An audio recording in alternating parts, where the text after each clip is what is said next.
Nice. I don't think the camera's lined up, Wendy. Wendy. That's all right. Oh, wow. There you go. Okay. How do you train and certify mashgichim?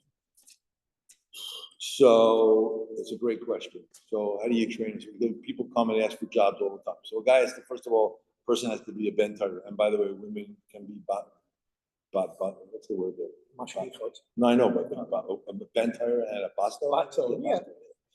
I mean, there are certain occasions where a woman is a mashgiach.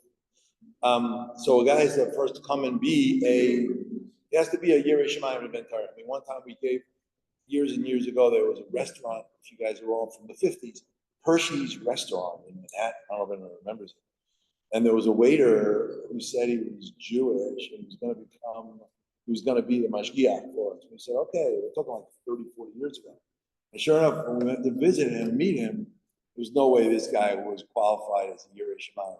Yeah, he was Jewish, but you have to be a ben Torah shticker to be able to be a mashgiach in a facility. So first you have to start with that. Then how do you train them? Let's say if you're going to go to a restaurant, which we give very few restaurant hashgachas because they're very, very complicated. But you would have him work under somebody. You'd have to teach him literally have to check for bugs in vegetables. You have to teach him what to watch for. You have to teach him a list of stuff to look for.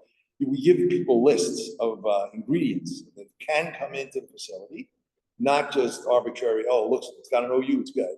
Even if it has an OU, even if it has a Chav K, they cannot bring an ingredient in unless they have Rishas, permission, because then they'll make an assumption. Oh, I can bring in the Chav K, and then they see they bring in the Chav K with a D. That's also good, but it's a fleshik restaurant. So there has to be a very specific list that they follow. And there's a lot of oversight. Every single, let's say, for example, a restaurant, every single facility, a restaurant, there's a mashgiach, and there will be somebody who supervises the mashgiach. In a factory, there are guys, let's say, in Seattle that people go to visit, but there's a guy who goes to visit and see what he's doing every 2 or 3 months. So there's tremendous oversight on people, and the training is on an ongoing basis. We don't have classes in the sense that we do in a way, but not an official class where you sit down. You have people talking and explaining to them, this is what you have to watch, this is what you have to watch for.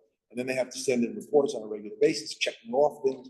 So there is that form of training, but there's definitely a tremendous amount of oversight when you have a mashgiach either in the field or in a restaurant. Who is the posek for the Chav K? This is a great question, and there is a great answer to that as well. We have a bezdin that is made up of 3 rabbanim from Lakewood: Rabbi Kahn, Rabbi Cohen, and Rav Katz. Used to be Rav. I know. One is spelled with a C. And used to be Rav Kissinger from Lakewood. I don't know. It really worked funny. I don't know how it worked out. And Rabbi Felder from Philadelphia used to be on. Felder also said tonight. So those 3 rabbanim are the bezdin. We have meetings with them probably every 2 weeks with questions that come up. And in addition, my nephew, Rabbi Ari Center, who's actually come here many times to give shiurim, is quite a special Talmid Chacham who understands the shaila and knows how to ask it. In addition, as I said, we have a really great relationship with the OU, and Rabbi Schechter is, if it's for me, I'm busy. Rabbi Schechter is a real special person. We speak with him as well to get insight, because the truth is, you can't really live in a vacuum. We can't say that something's mutter and the OU says something to us or vice versa, because OU products end up in Chav K and vice versa. Again, the Chav K gives hashgacha to the largest flavor companies in the world. I mean, companies like Givaudan, Sensient, Robertet, Mann. These are the largest flavor companies, industrial flavor companies, and they end up in almost every single product that you will buy. So we have to be on the same page. So yes, we have our own bezdin, but the OU has Rav Schechter now. Used to have Rav Belsky, who also works for the Chav K. And so we work together in that sense. But yeah, those are the 3 rabbanim who are our bezdin post. Can you share with us some interesting stories about mashgichim in faraway places? Yeah. No. I mean, it's really a sad story. But Yeah, so we have a mashgiach in Mumbai, India. We had a company, and we still have a company in India. And this Rav was the Lubavitch Shaliach in Mumbai, India. And if you remember, a few years ago, there was an attack on the Chabad place. And the company calls up the rabbi, "Well, you're supposed to be here today," no answer. And they call us up and they say, "Where's the rabbi?" And we go, "I don't know. We don't know where the rabbi is." Sure.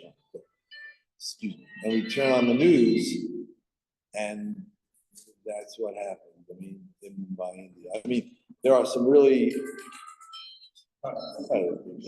epidemic, but there are odd stories. I mean, there are places. There's a place that came to our office. Two guys from Nigeria, and they wanted us to certify a spray dryer. And we said, "Okay, we'll think about it." We sent somebody from Eretz Israel. And the guy said, but I said, like, is Nigeria like a safe place for Jewish people to go? He goes, "Don't worry, we'll pick you up with an armed guard at the airport." And we said, see, the advantage to being a private organization versus a public organization, the OU actually gives hashgacha in these really weird places that we would never go. I mean, they give hashgacha in Dubai now. I wouldn't go to Dubai. But they give hashgacha to a restaurant in Dubai because a lot of travelers go there. We wouldn't go to Dubai, and we didn't go to Nigeria. So, hey, no. You want to do it, you want to have a spray dry product made in Nigeria, go find someone else to do it. If I'm not going to Nigeria, I'm not sending anybody who works for me to Nigeria. That's just the rule of thumb. We have stuff in Poland, in Greece. Weird stories. I mean, Baruch Hashem. Not really weird stories. Interesting stories. Yeah. I don't know what's interesting. Stories about these. To me, they're not that interesting. Maybe they're interesting to you, but like in Greece, we certify a lot of olives. And the guy would, the olives can be made with wine vinegar or regular vinegar. So the guy, they don't really care, and they don't speak English that well. Says, "Oh yeah, it's good. And then you go in there and you look in there and you see the guys putting wine vinegar in there, and you have to actually terminate that stuff in a situation like that. I don't really know if I have. I'm sorry to tell you. So many interesting stories. I mean, there's people all over the world going, England, Spain. I mean, we have shkocha in almost, I think the only place you don't have shkocha is Russia. Yeah. Africa, Madagascar, a little island over there. So we have to have somebody go there because they do vanilla extract. Mike, you can't hear? No? Better? I'm sorry. Better? Why don't I just talk louder? I can do that too.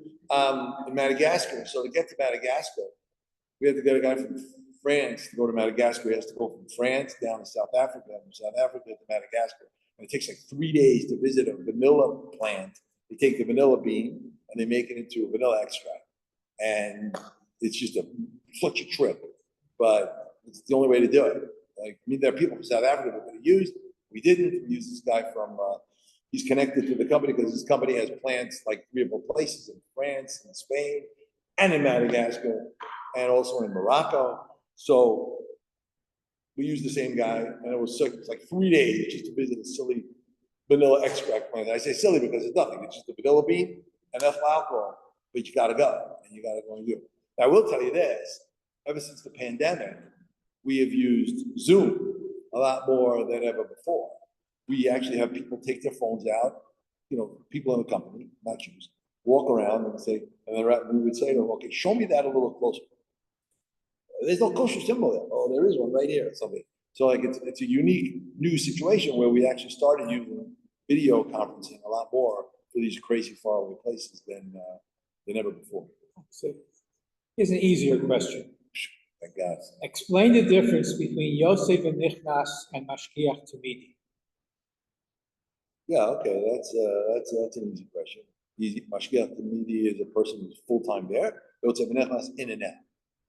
What Rabbi Green here really means is not just the words, translate the words. He means, what does it mean? How's the difference?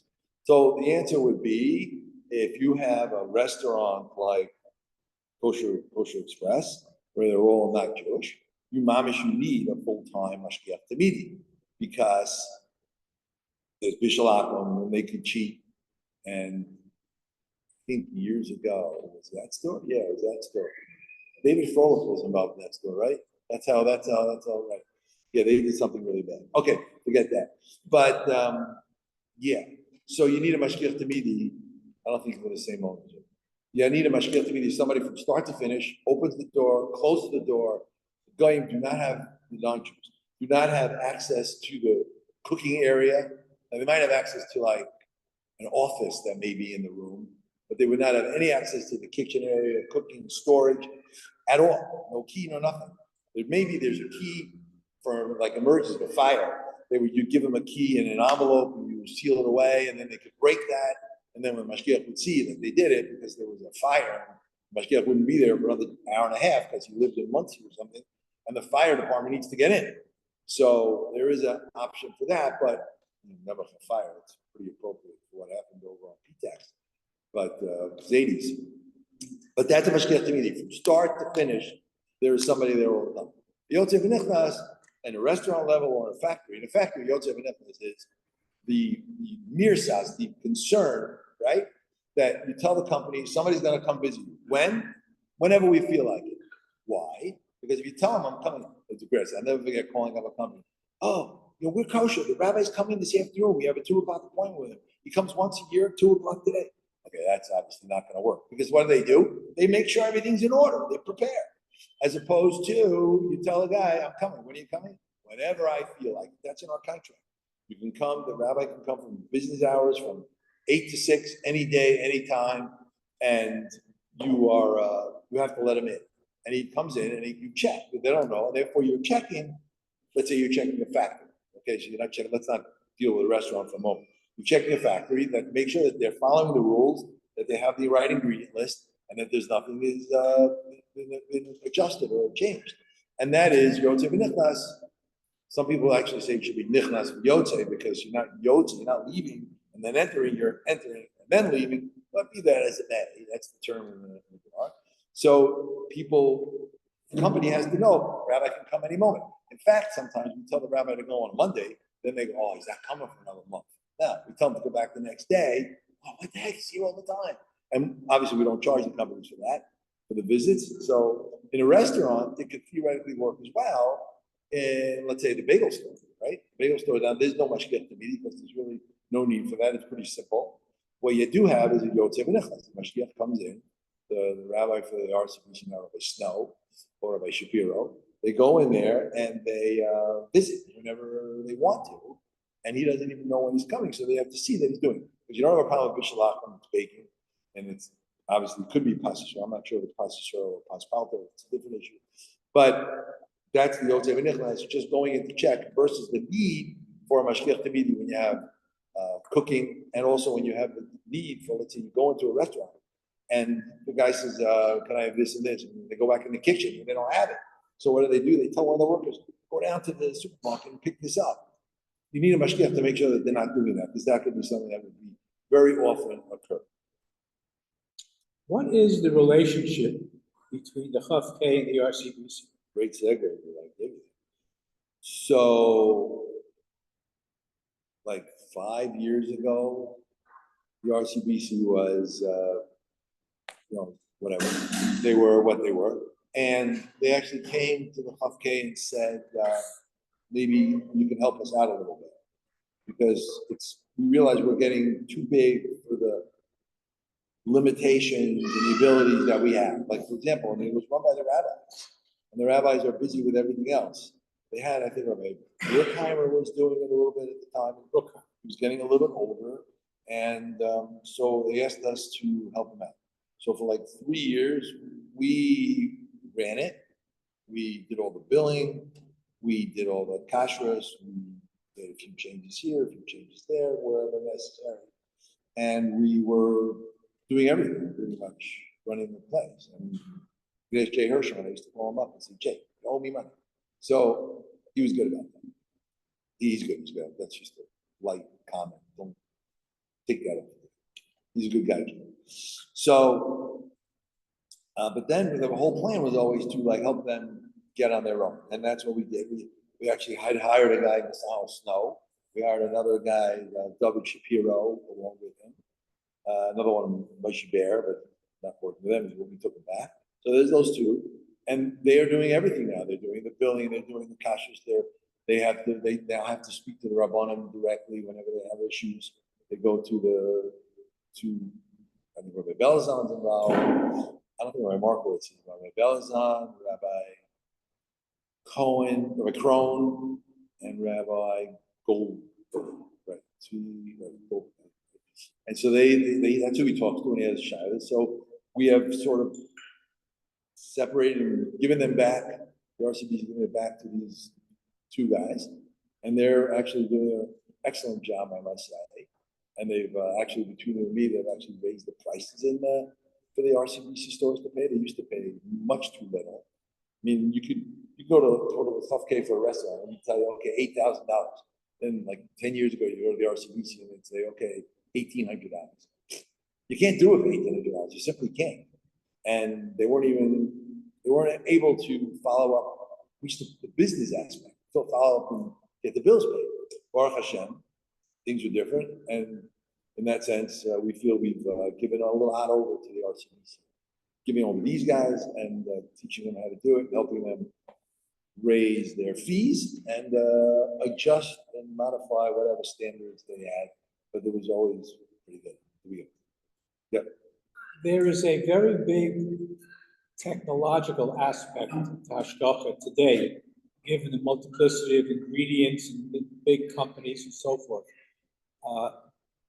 In the 1950s, a fellow in my shul named George Goldstein, who was a chemist, founded the OK Laboratories.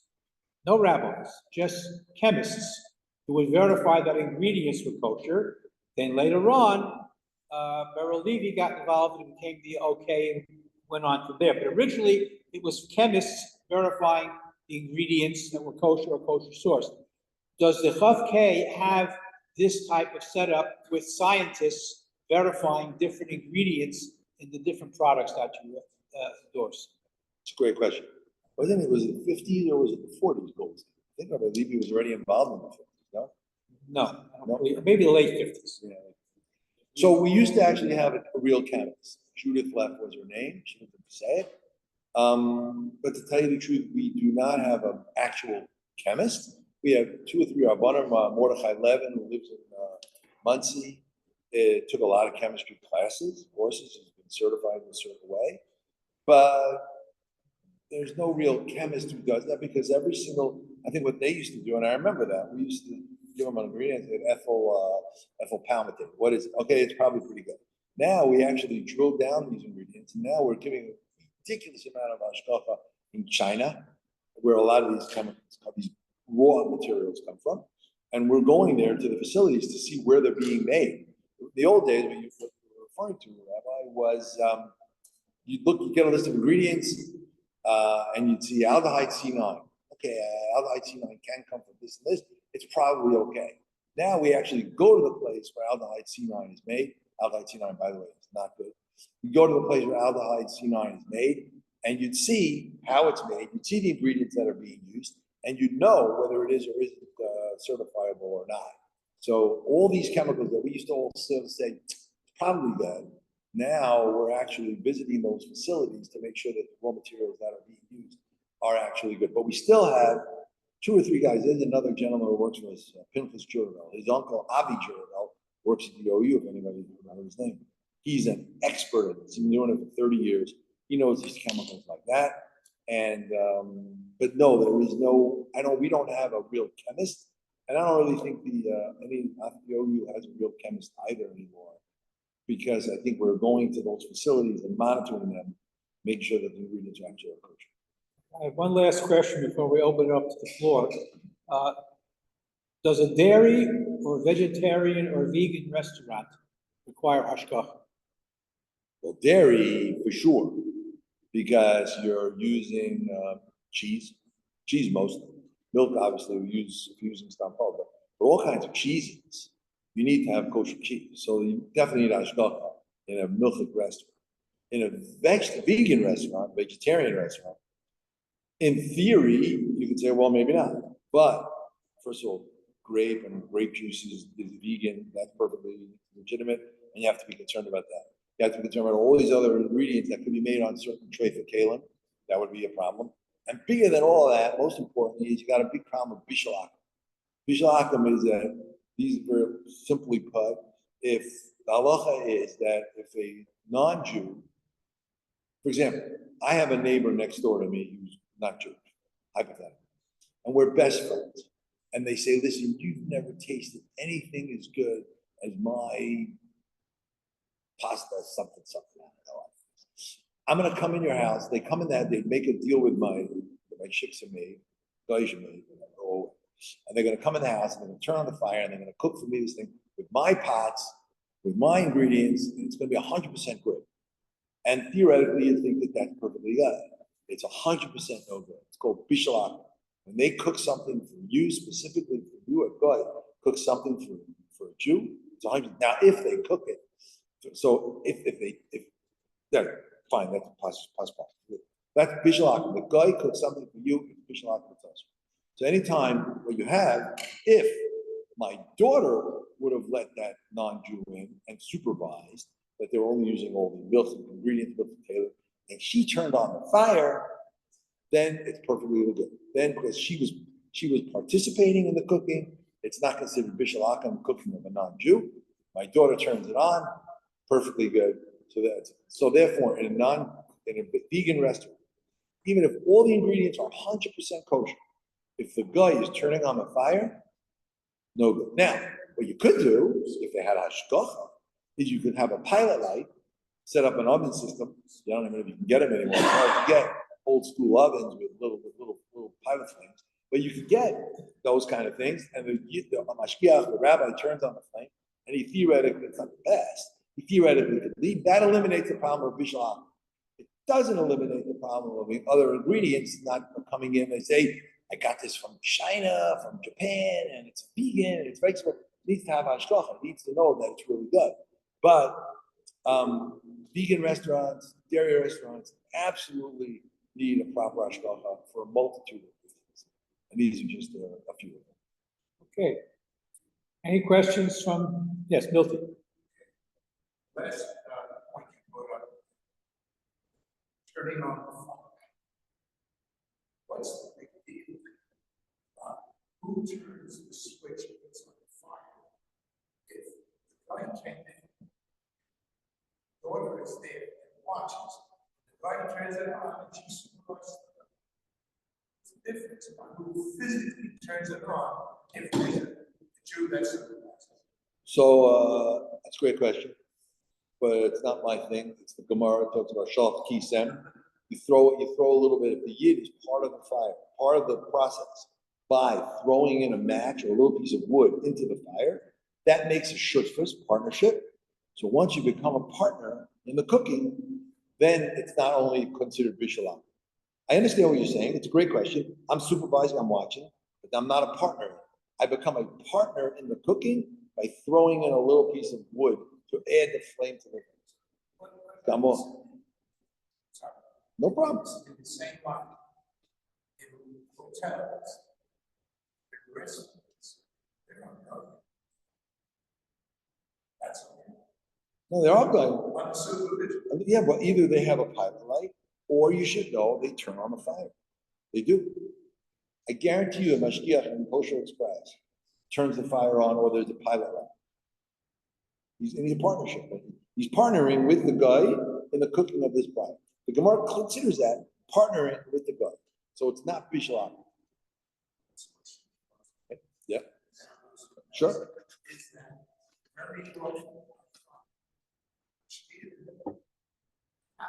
Watching how the world will eat.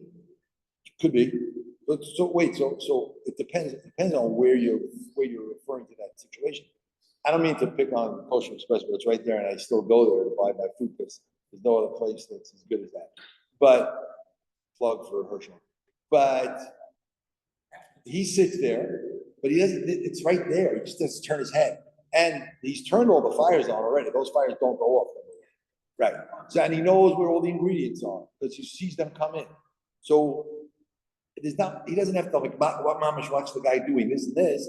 He has to make sure the fire's on, he has to make sure all the ingredients are on. Once he's done that, he can sit down and eat, or he can work down.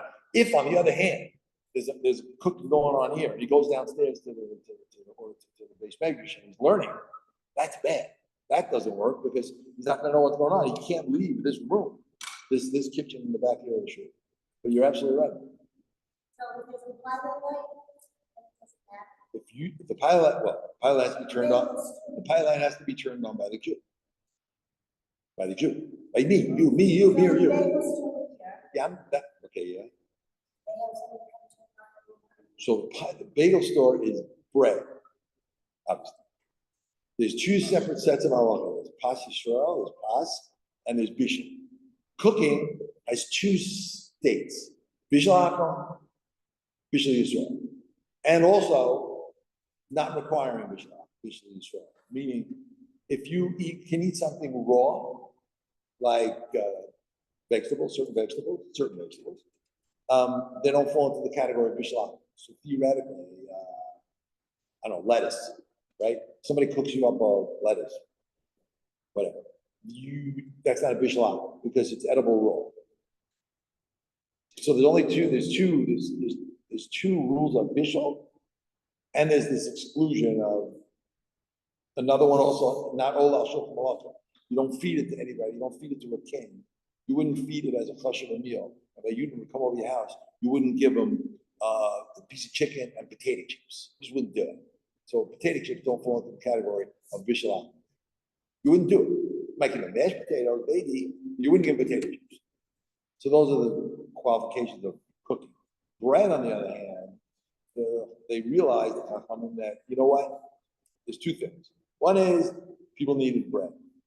So they made a concept of pas Yisrael, pas hakom. The same applies if a guy would say to you, well, I'm gonna make the Weissman's a really great loaf of bread. And I know I'm gonna do it, and all kosher ingredients, that's pas hakom. They made it specifically for you, that's good. But if you go to the bagel store, I don't think it's pas Yisrael. You go to the bagel store is just making bagels day and night, all day long. Anybody who comes in, doesn't have you in mind or Harvey, doesn't have anybody in mind. You just make it. Any guy can come in, anybody can buy it. That's called pas palta, bread of a baker. It's neutral. It's not pas Yisrael, it's not, so to say. It's not pas hakom, which is also, you can't eat it. It's pas palta, it's a neutral format. And most of the breads that you buy in the supermarket that are in the bag are pas palta. Whereas like you went to Zaydi's, those are all pas Yisrael because Jews turn on the fire. Yeah. Yes. I have two questions that I know one might be a little. She obviously doesn't know me. Do the PAP and the OU agree on the pass-through of most of the items? I know it's different hashkafas, but is it conceivable that PAP will say item A is perfectly okay, and a different pass-through organization would say no? And then my other question, and this actually came up over a year ago, and I showed a symbol that I had seen at ShopRite on frozen fish that says Badatz and everything. From Rabbi Markowitz, no one had ever seen it, and I don't know who he checked. Bottom line is, it's not acceptable, and yet you see it all the time, and for someone who is just looking for what looks like a reliable pass-through symbol, it says Badatz. I mean, you sort of want to say it's okay, and it turned out it's wasn't. Does Hopkins ever have the time to check out other hashkafas to see if they're legit? So that's not.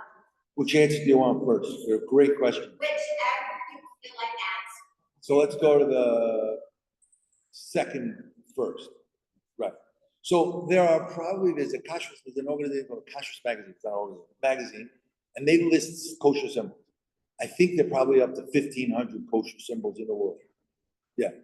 And of those 1,500 kosher symbols in the world, to be honest with you, you and I probably don't see more than 15, maybe. Because they're just like a little, place in Torino, Italy or something, and he has that in there. But there's many. And the bottom line is that I happen to, just like this, I was telling you the story of the RCBC. And Baruch Hashem, they become more robust as they got bigger. And now with their billing and with their systems of monitoring, there are many, many, many kashrus agencies in that 1,500 that are just not up to standards. They just don't have the wherewithal to do it. And they don't have the knowledge. And they're just not up to standard of well, I think the OU, the Chavke, the OK, some other ones, the CRC, the Star K are. And years ago, as I was telling you before, years ago, the OU had like 3 rabbis, and now they have probably 50 rabbis. And the support staff that's huge in Lower Manhattan. But when they were 3, they had a lot of companies. They just weren't able to do it all. It's just so much work to do. We have like 30 people in our office, and we're much smaller than they are. You need to be a professional organization. Now you'll say to me, well, rabbi's a rabbi, right? And I'll answer you. I mean, I know I go to Brad Herman's my doctor, and I'll say to Brad, should I go to this guy or should I go to that guy? He'll say, go to that guy. Like the other guy's a doctor, the other guy's also good for something special. People know who's a little bit better than the others. And similar, it works the same with kashrus. Lawyers, right? You know there are some that are better than others. I want to go to this guy, not that guy. This guy really takes care of me. This guy cares about me. This guy's got a reputation of always winning. This guy, not so much. He's a little bit shoddy. He's not as careful with his record. He's not as exacting with everything. So there is a quality to employment of different people, professions. It's the same thing as works in kashrus. And there are many, many people. Like you mentioned the badats. I don't know which badats that means based in Tzedek, of who, of ever, many places, but a lot of like Hasidic hashgachas, right? So some people go, oh, they're the greatest things in the world. But, there's many of them. You just call something, okay, your product's in the hashgacha. It's good? Okay, it's good. You can put it on. Like, that's not what the people buying it think they're getting. People buying it on his hashgacha think he's going down there, he's supervising it. 1 or 2 guys like that, not everybody. So there are some that are better and some that are not. So Rabbi Markowitz did a little investigation for me, and he found out that it's not really, you're asking me, I wouldn't advise it to be that. Now, your first question of the OU and the Chavke, as I mentioned before, we give hashgacha to the majority of the flavor companies in the world.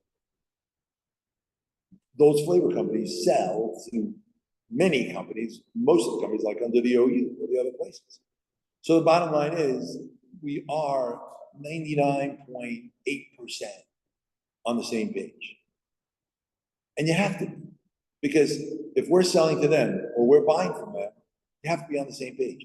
Years ago, Rabbi used to be the Machshir, the Posek of the Chavke, thank you. And he was very much against canned tuna fish. I'm talking about the middle 80s. And the OU used to give Starkist, and he used to tell us whenever we did a restaurant, you can't use the Starkist tuna fish. Okay, he wanted us to be with a mashgiach tamidi on the tuna fish. Tuna fish is like a 2-hour conversation with wires and how it's made, and the bolts and this and that. And I told Mandy I got to be back at work at 10:15. So he said we couldn't use it, and we didn't. We'd have restaurants and we'd say, you got to buy this dakim tuna fish. And the guy would complain, it's so expensive. And Rabbi went to the OU, and he sat with Rav Shechter, and whoever else was there, or Ganak. I guess he found a way to say it was like, okay. And then from then on, we said, okay, we're using it also, Starkist. So like there's very, very few, it might be a unique little twist, an interpretation of whey protein isolate of how it's made and how it's, but as a general rule, when you come to my house, you'll find a whole lot of OU products. Did I answer your questions? You're welcome. Hey, He's in charge. Sorry, Larry. does the Chavke have certain shitos like go using a microwave, like Dunkin' Donuts turning on regularly, and the OU and the Star K have a machlokas in terms of Bishalak, is the Chavke way in on that? So More so, not the guy turning, well, I guess, yeah, the guy turning it on, the question is a microwave bishop? That's the question. And then it's not the guy, yeah, It's a cupcake, but you're not. yeah, we have a similar scenario. I don't think that they ruled that like in Dunkin' Donuts, they make an egg in the microwave, and they said it's not really considered a cooking. Like, it's not really a good, yeah. I mean, we basically look at what the OU, again, we would like to tell people it's, let's say something, let's say theoretically, we want to tell people it's no good. But if the OU is saying it's good, and they're bigger than us, the company will say, well, the OU said it's good, why aren't you saying it's good?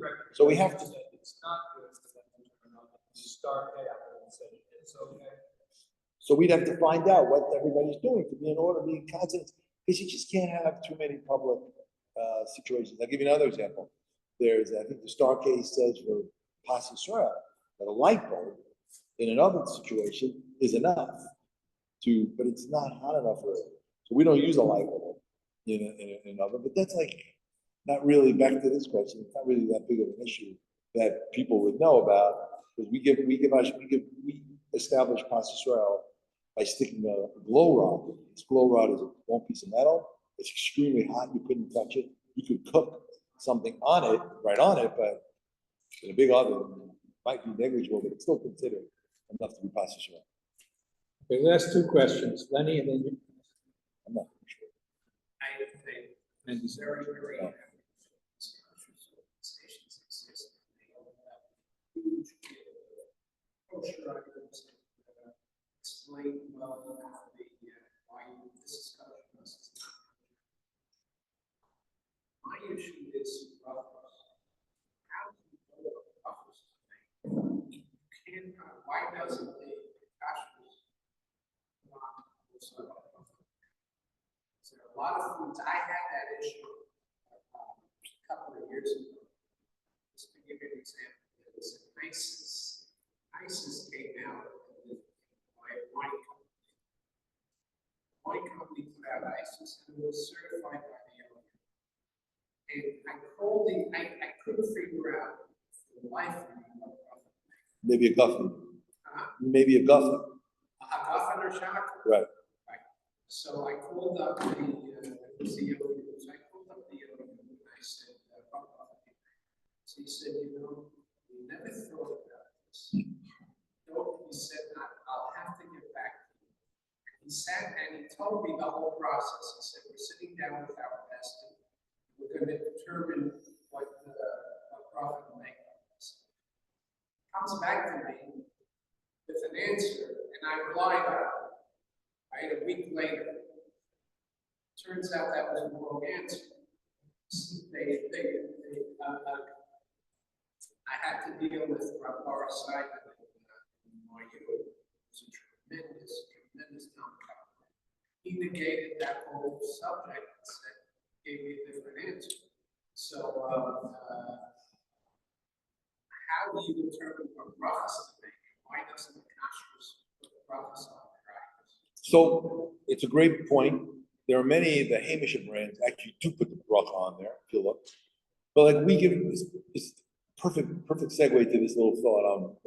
We have given Ashkelon to a company called Food for Life. They make bread, some really great breads. People love. They're really healthy and this that. It's called Ezekiel Food for Life bread. It's called made from sprouted grains. It says right on the front, flourless. I literally get calls probably every other day. What bracha do you make on this product? Because it says flourless. And 30 years ago, when we started with this place, Rabelski went to this place in California, and he looked at it and he saw how it's made. And just derech hagav, they take the grains, they sprout it, they take the sprouts and the grains, then they mush it up. It's not a flour, but he said it's a motzi. And we tell people it's a motzi. So why don't you put motzi on the label, right? Because the company is owned by Goyim. Now they're going to the Seventh-day Adventist, and you're just not going to get them to put birchaso hamotzi on the bread. Lucky you got chavkei par on it. They won't even put it happens to be Pas Yisrael too. They don't even put chavkei par of Pas Yisrael because that's pushing it again. It's not so easy to get these Goyish companies to put on also what bracha to make. But it is, the Hamish companies often do. Yeah, I get this call, I get all the time about this particular product. I get a product, there's another one called, they don't make it anymore, they stopped. Flat out bread. It was these little tortillas that get rolled. And I said, so now I said, here's the other thing, which plays me. I said, listen, some people would say I'm moti, some people would say I'm a Zionist. You should ask your own Rav what to do. Because they say, your Rav will tell you this. I'll tell you this. You'll go back to your Rav, to Rabbi Simon. And he'll say, no, it shouldn't be that. That's what it means. I'll say, go ask Rabbi Marcos, Rabbi Yehuda, what should you do? And you'll do that. Because there are those who say this, and there's those who say that. Yeah. Yes, last question. I understand the bagels and the bagels are considered milk. I learned that if you do. Wait. Bread, Are considered milchim or are not considered milchim? Oh, yeah, well, okay. Like they are and they aren't. Okay. so how are they getting a hashkafa if there's no sin that it's milk? So I know what they use. They use an ingredient called upgrade. It's a dough conditioner. It's milchim, but it's butter. And this is a situation that's been going on for 30 years, this bagel store. They insist on using this. They won't change. And the bottom line is that the milk that's in there is butter. So you publicize it by saying it's really milk. But worst case scenario, if you ate it with a salami sandwich, I'm not telling you you're allowed to. You're not allowed to. You really shouldn't do it. But if you did, then it's really perfectly mutter. You're really not allowed to make milk bread. Passion illusion b'chol. That's a whole conversation to itself as well. But the bottom line is that right. So that's the thing. They keep, and the truth is, if another bagel store would open up in town and make bread to power, that would be the end of him. I'm sure the rabbi said would say, goodbye. It's because it's the only bagel store in Fairlawn. Am I right? It's still the only bagel store? New. Are they fresh bagels? You go out? Yeah, okay, so you can put salami in the bagel, even. Yeah. Right. Because it's already made, the guy made it, it's really done. Yeah, they can do that, right. What? We had a contest. Who makes the best bagels? They do, because they're milk. I want to thank Rabbi Rosenbaum for sharing Yeah, you're welcome. tremendous insight. Everybody for you. Mendel, Thank you so much. welcome. How's Tova doing? Baruch Hashem, The Baruch kids are Hashem. good? Yep. Okay. I'm like, I see Michael. coffee in the kitchen. We have a co-ed. We have a co-ed. He finished already. So while you go. One of your sponsors. What? One of your sponsors.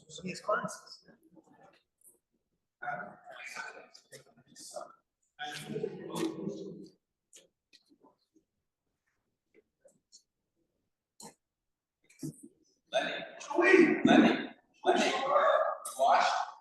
The bench. Yes.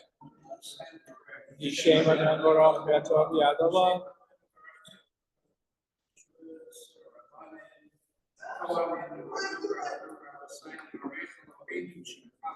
Baruch Eloheinu Shechal Mishlot V'Chainu.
If you advance,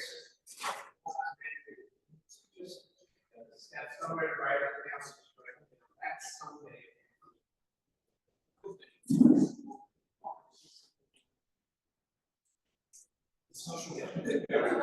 Something my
He's playing hooky. He played hooky. He didn't go to school. Hooky, he slept in. It's called playing hooky when you don't go to school. He was playing hooky. So, yeah, he didn't have a shot. He slept in. Caught him. My son-in-law.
Good job. Nice.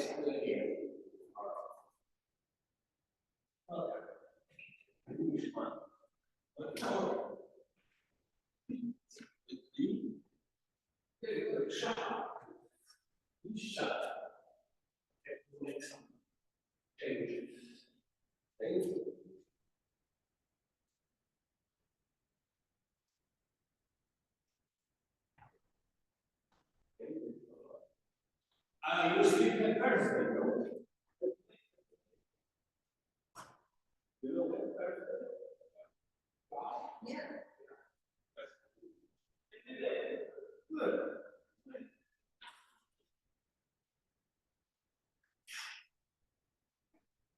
And then it's common in the residence.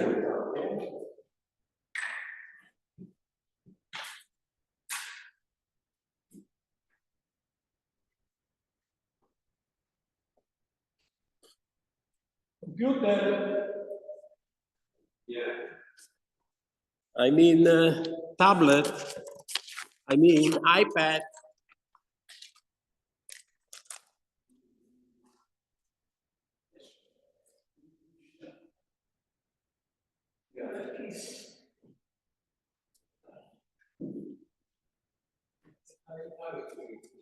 This take it to the tablet where the money is. Tablet number 3.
What are you taking them off for?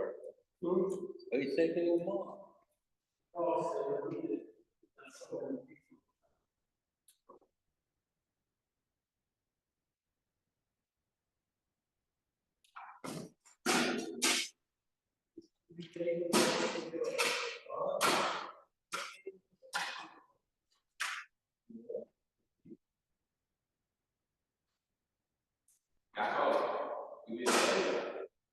You pick that up again.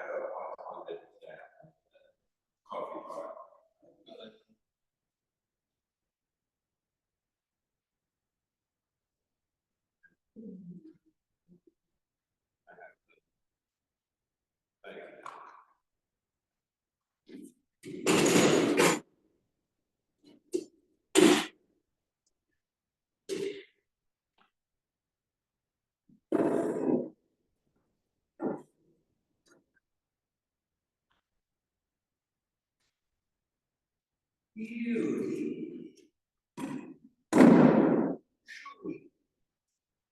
Chewy baby. Chewy baby.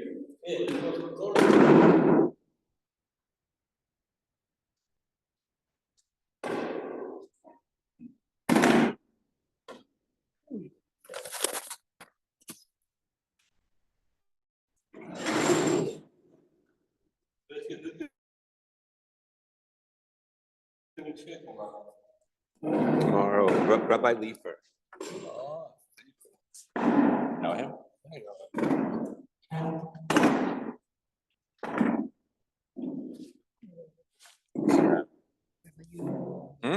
But you and Chevy are using walkers.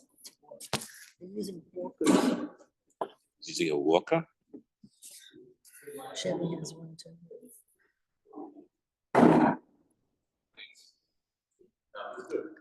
Rabbi Fairlawn, Israel Mission I know, I have. WhatsApp group. I have it. I'm on it. I'm on it. With the big things. So you can count on certain people to ask questions with such an edge to it. Yeah, yeah. Such an attitude. Somebody like